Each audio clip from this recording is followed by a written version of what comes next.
All right, Planeswalkers, it's Mike, Shinobi Mystic, your host here on Mystic Miniatures Forge. And today we're talking about the results of the Marbling Paint Kit by Jupiterian. So this was a 10-piece pattern card, 60-piece valued package. And what we ended up getting was some red pigment. We've got some pink pigment, which I didn't use because I was afraid that the pig was going to be like super hot pink and annoying in that fashion.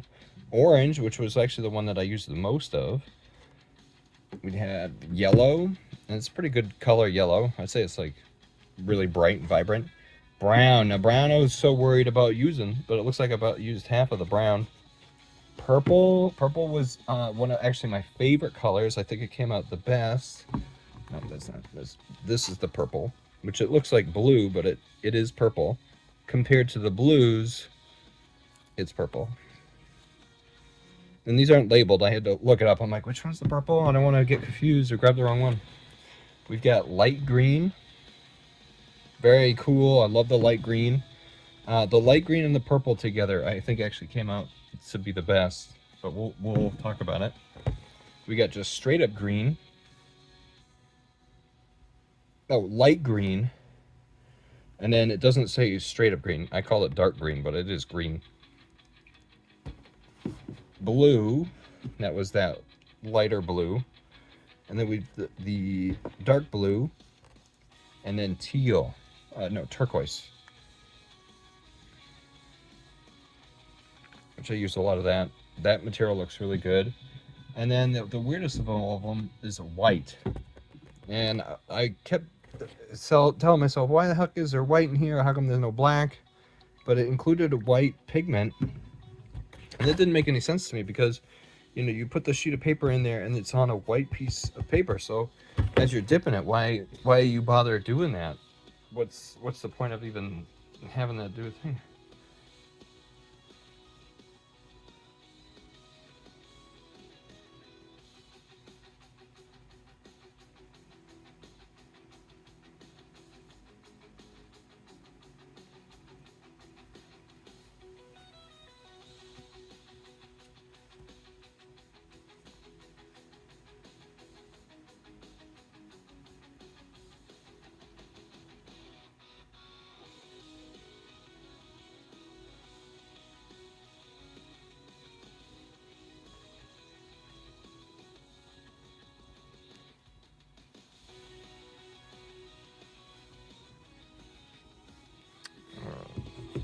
So yeah, I thought that was the weirdest one.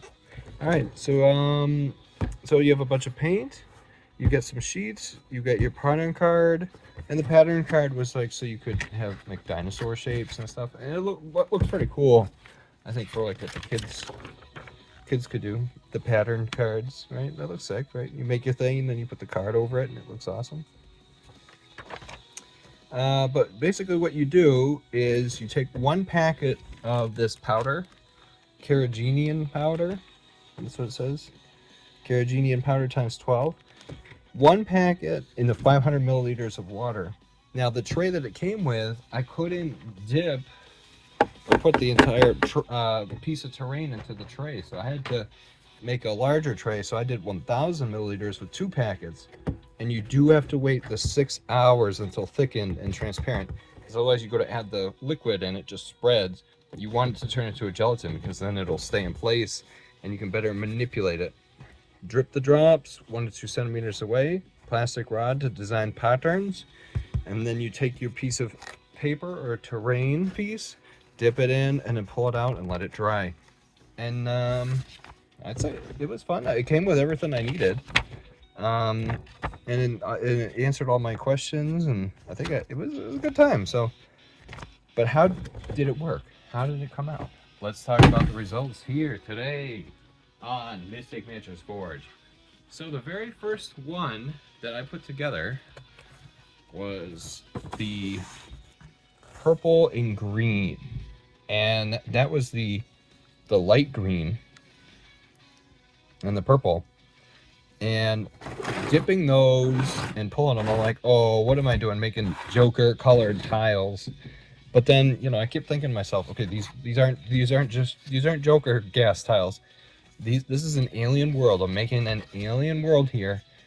And this one you can actually kind of see the green swirl, especially like right here, and then it kind of goes around, and that's what I was trying to mimic with the whole piece, because you make the pattern, slam it in, and then pull it up, and you'd see it all dripping and wet and everything. The problem is these areas where you see white is where the paint didn't stick. I had to prime these. These were just green terrain tiles and the grass spaces, and I just painted them white a day or two beforehand and try to let that dry, and then I dipped them as a project for my Christmas vacation. This one I think came out absolutely beautiful. I love the swirler patterns in here. Really looks like the energy is creeping along and vining along, looking for the next source. This one came out really purple, but still distinct swirls and patterns. Now this is interesting because there's the white in there, intrusion, and I didn't use the white pigment. So is that just where one thing of the purple kicked off and the next one began?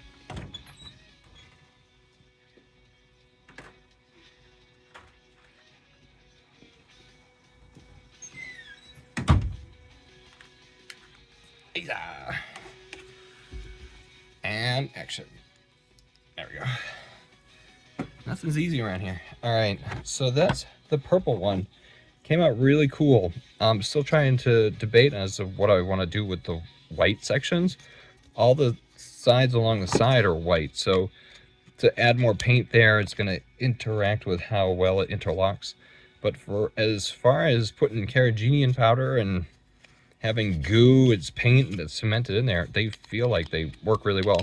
These aren't 3D printed pieces. These are just old ass Heroscape terrain that I got on eBay. Now that there's new stuff that is widely available, it makes me think of doing more of these dumb projects, because why not? That one looks so cool, like some kind of crazy acid or something. That's like the Joker gas one.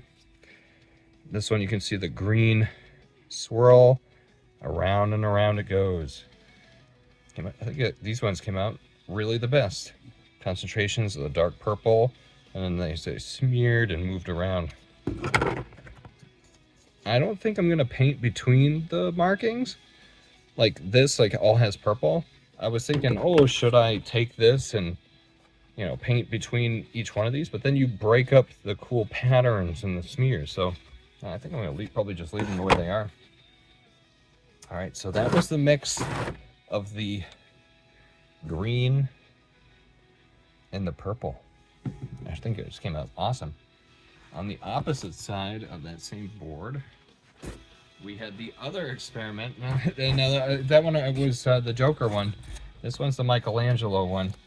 This is teal and orange, and I used the most amount of the orange material. It actually looks really cool. The other problem was, like I said, these white areas where the material, you set it down the solution and pull it up, and all of a sudden I could see it was starting to just separate and pull apart, and it was not sticking. So a lot of these I had to keep re-dipping. So re-dipping it caused it to have different kinds of patterns and various ways and crisscrossing and different concentrations. Like, yeah, like this, you could tell it was because this got dipped twice, so I end up with this weird kind of color both there in the same time. But I think it gave it a lot of character. Areas of orange, rust, and then these kind of speckled and teal sections here. I think they came out pretty sweet.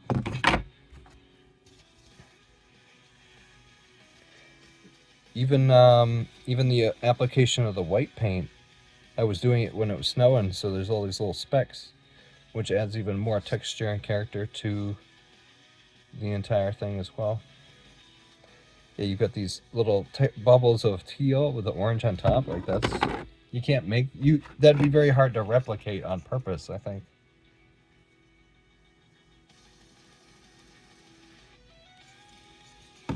This one's like just straight up orange with a thing of... It's weird how they almost look red on top. But no, that's just the orange.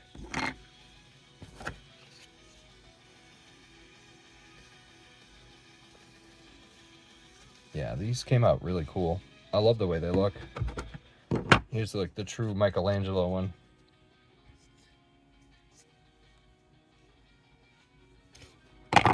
All right, so that was the orange and teal and the purple and green. Oh wait, there's more. All right, the next batch that I'm gonna share with you guys. Now, when I thought of the color combinations, I was like, I don't know if I should do this one. This one might be a mistake. And we're talking about none other than yellow, brown, and dark green.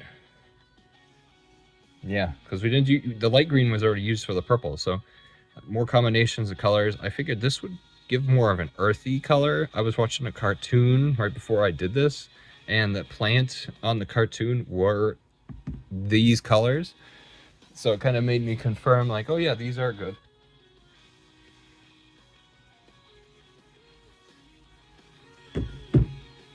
All right. But then as I was mixing the stuff up, I'm like, oh, this looks like puke or piss and shit. I'm like, oh, these are like a terrible color combination of colors.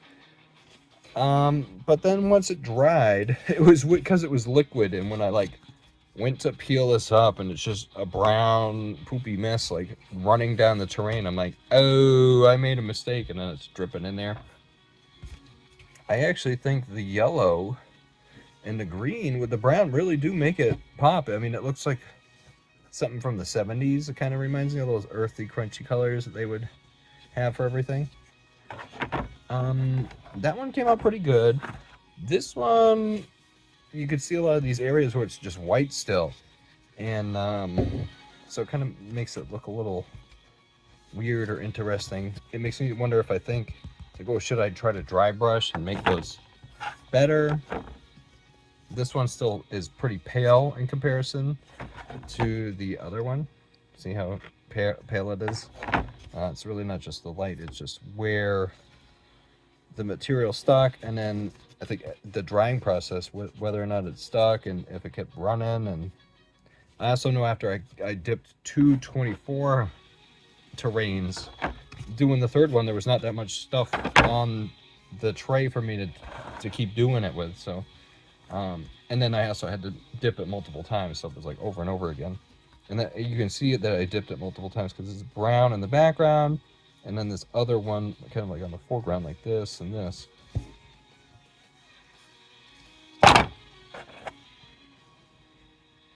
But for being a shitty, poopy, pukey looking color, I actually think it came out pretty good. You can distinctively see each different color represented in each one of the poles.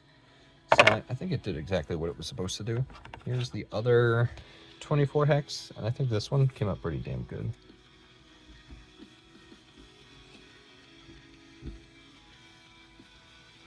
All right, and then I wasn't done there. I was like, oh, there's more color combinations. Like I said, I use all the colors. Where's my thing? The colors. I use all the colors except for pink. And if I ever do another one, I'd probably try to do Ghostbusters 2 Ooze. So it'd be that with the dark purple. Probably just that and the dark purple and call it a day. But I wonder if it would end up with like something like this. So this pole was the red and the white. And that's what I was getting confused about, because you use these blank sheets of paper and you're putting it on paper, and you put the paper down, and you use the tweezers and you pick it up. And why am I going to apply white pigment to a piece of white paper? It didn't make any sense to me. But I think we can see it represented here with a lot of the different kind of swirls and stuff like this. Bright, like this must be the pigment, because see how it's also pushing away this other red? Like, I think that must have been one of the swirls in the pattern. But then other areas like here is where it just didn't stick. I had to prepare these. These were just green grass hexagons. Yeah, Heroscape terrain that I've had for, I think, many years. These are old style, so it's like they're getting old and brittle. So I'm like, all right, I can abuse and do some stuff with these. Like, let's do an art project, because Heroscape terrain is so wildly available now. I mean, it's back, baby. So it's a good time to be in Escape. Here's the other peppermint style terrain piece. How it came out. It actually looks like a little face. Yeah, yeah, peppermint stick, man. I can't unsee that now, but you can see the swirl coming back, moving forward. This has a really cool, unique swirly pattern in that hexagon.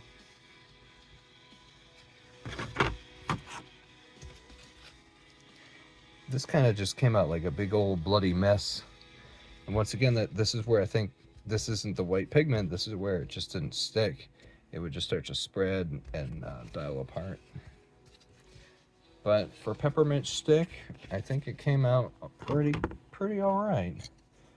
Except for like ones like these where it just didn't stick to most of that. But you put a figure on it, I mean, you're only going to see a section of the base anyway.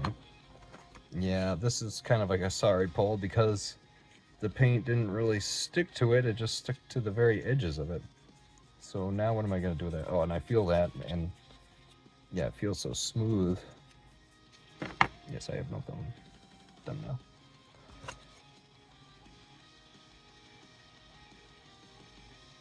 That came out really cool.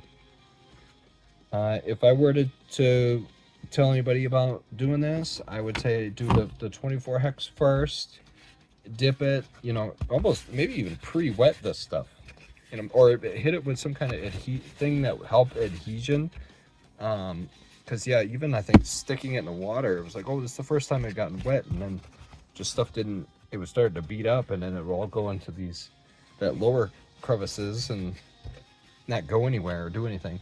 But you basically have to pull these and then get them in front of a fan to start drying immediately. That's, I think, the only way I was able to save some of these, and maybe this one might look that way because this is the way that was pointed towards the fan. The fan blew, like, dried half of this, and then the other half, well, like, blew the material over to the other half, and it just dried. But you'd have to get these dry as fast as you get them wet. Like, just doing that and then put them in front of a fan. That way the material dries and sticks to the top. Otherwise, do a 24 hex and then re-up your solution. You know, add all your droppers and then pull it and then get it drying. All right, you guys, thanks so much for watching. That's how the hex terrain came out. So that's what was up with the marbling paint